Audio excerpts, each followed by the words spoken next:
Howdy, Akari.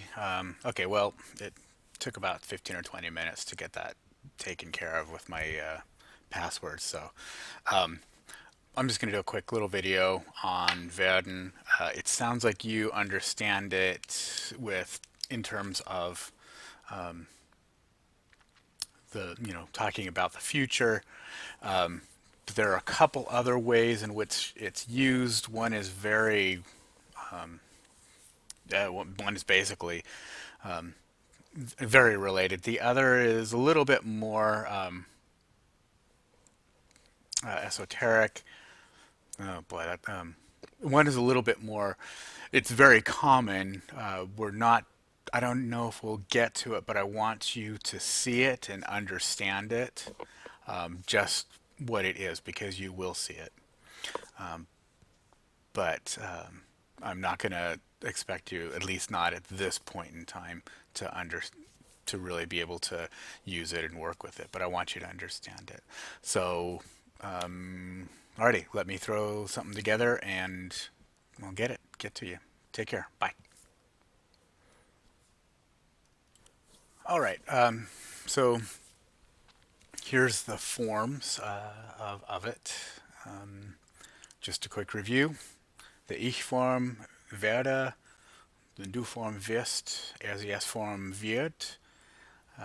Ihr Form is werden, ihr werdet und sie and big Z werden.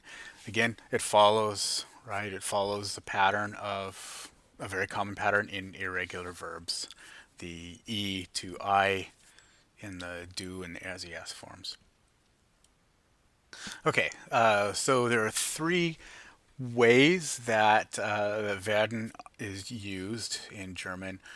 One is future, and I've put an example here. Samstag werden wir Fußball spielen. Right? Translation. Yeah, Saturday we will play football. With this, I want to kind of point out the structure of the sentence.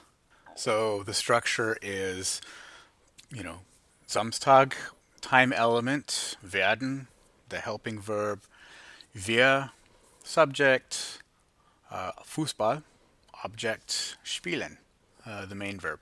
So, right, so here's the same sentence pattern as with modal verbs, right? We've just switched it around, of course, for the time element to be moved up front. The next way that werden is used is a very similar way, and that is to indicate to become. So that something, it indicates that something is going to change in the future. And so I guess that's a little bit slightly different than than the first sense. The example I've got here: Meine Schwester ist sehr klug. Sie wird Ärztin.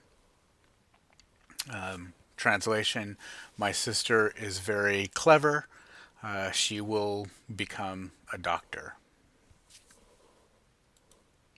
So structurally, this is slightly different.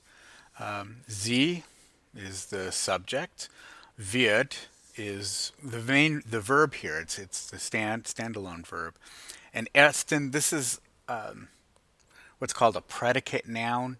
And I don't know if you've encountered that term in your English studies, but a predicate noun simply indicates that it's a noun that comes in the last part of the sentence that the term I like to use renames the noun. So it renames sie to Ärztin. You don't need to worry about that grammar point. I just want you to see that the ways in which it is used as a separate verb, as a standalone verb. Excuse me. Okay, I also want to point out that sometimes the same idea will be expressed as sie wird Ärztin werden. And so in this case, it looks a little bit odd because werden is used twice in the sentence. We would translate it in English as something she will become a doctor. You'll see both ways, but to indicate a future change, it'll frequently be the Werden will be left off the end of the sentence. But you will see both ways. I guess technically, if you include Werden at the end of the sentence, it becomes a form of number one, of a future, a statement about the future. Alrighty, so the third way that Werden is used is something that's called habitual action. That means an action that takes place over and over. So an example sentence, Fußball wird oft in Deutschland gespielt. This is translated, this would be football is played often in Germany. And this kind of construction is really common in German, and and so it's good to get to know this. Structurally, the way this works, Fußball is the subject, wird, it's back to a helping verb now instead of the main verb. Oft is a time element. In Deutschland is a place element. And then gespielt is a past participle. And we're going to talk about this when we get to past. There's two ways in German of indicating the past. And that way it very much is like English. And so this way it is an interesting one, right? Because werden indicates something that's going to happen, and gespielt is a past action. So it's really an interesting way to indicate that something happens over and over again. Okay, and looking at this, it seems that there are a couple places in the Mein Hobbies mini essay where this could come in handy. For example, in number 4, wo betreibst du dieses Hobby? For example, you could say Basketball wird in der Turnhalle gespielt. Basketball is played in a gymnasium, would be the translation. Also, number 8, was lernst du und erfährst du durch dein Hobby? A possible answer could be something like viel Geduld wird durch Angeln gelernt. Much patience is learned through fishing.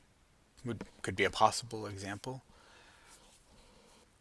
All right, so these are the three ways that werden is used.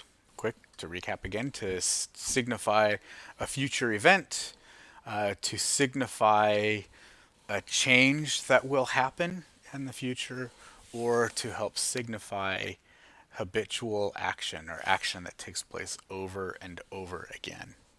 Alrighty, so I hope that helped kind of with understanding Werden. It works very much the way I think that you've indicated that you think it works.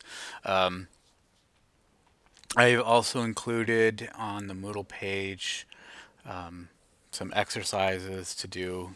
Go ahead. So what I've done is I've uploaded some exercises, a worksheet. I've done some examples for you. I've translated the directions and included a couple of notes to help you get through it. Go ahead and do exercises A, B, and D. Let's not worry about C. It's not all that it's not all that important. I've included an important note when you're working with these kinds of exercises. Using a translation program, a translation app, really actually doesn't help you learn very much. I should say doesn't help us learn very much,